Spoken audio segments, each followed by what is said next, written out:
Hermanos, buenos días.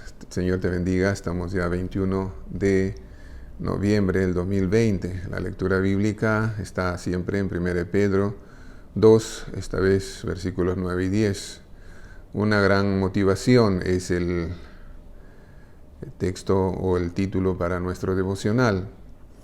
Ustedes antes ni siquiera eran pueblo, pero ahora son pueblo de Dios. Antes no habían recibido misericordia, pero ahora ya la han recibido. Verso 10. Dios ha dado a su iglesia una identidad y un propósito. Una pregunta que puede surgir a partir de esto es, ¿por qué se nos pide hacer lo que se nos pide? Y sobre todo, ¿por qué tenemos que hacerlo? Es una pregunta válida. Pedro nos explica la razón correcta por la que debemos precisamente dar respuesta positiva a todo esto. Él nos dice dos razones. Bueno, la primera es una razón implícita. Lo primero que necesitamos saber es que no proclamamos por obligación. Es cierto que la Biblia dice que ya no debemos de vivir para nosotros mismos, sino para aquel que nos salvó. Romanos 14, 7 al 9. Esto, sin embargo, puede sonarles a algunos como una obligación. Si se toma de esta manera, las cosas se harán a regañadientes, como un trámite sin pasión. Algo que también sucederá es que el anunciar el Evangelio será siempre el resultado de que alguien esté en todo tiempo atrás de nosotros para decirnos que tenemos que hacerlo. Creo que eso nos pasa a la mayoría. Nos escudamos en que no tenemos el don y nos pasamos los días, meses sin cumplir con el propósito que se desprende de la identidad que Dios nos ha dado.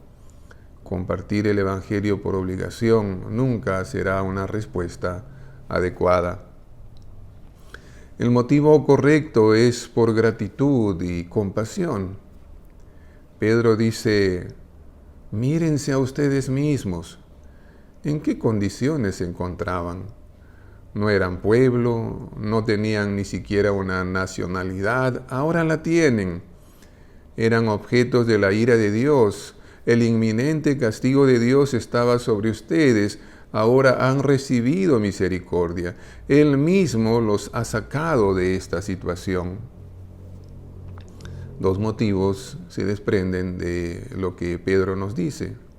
Primero, debemos de publicar sus maravillas, agradecidos por todas las cosas que Dios ha hecho por nosotros.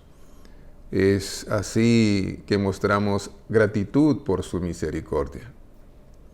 Segundo, es la misma misericordia que nos mueve hacia aquellos que, como nosotros en otro tiempo, aún viven en la oscuridad, cegados por sus pecados. Hay gente que aún prefiere las tinieblas, como afirma Pablo. El Dios de este mundo ha cegado la mente de estos incrédulos para que no vean la luz del glorioso Evangelio de Cristo, el cual es a la imagen de Dios. 2 Corintios 4:4. Mientras exista aún uno de ellos, nuestro corazón se debe mover en dulce gratitud y misericordia para anunciarles del Señor. ¿Cuán motivados estamos para cumplir con el propósito de Dios? ¿Qué tanto nos mueve la gratitud y la misericordia de Dios para proclamar las buenas nuevas del Evangelio? Que la misericordia experimentada de parte de Dios se encarne en nosotros, de modo que nos empuje a que con toda pasión prediquemos, obviamente de aquel que nos llamó de las tinieblas a su luz admirable. Señor te bendiga en esta tarea, cuídate, nos vemos el día lunes. No olvides de reunirte el día de mañana en tu respectiva iglesia.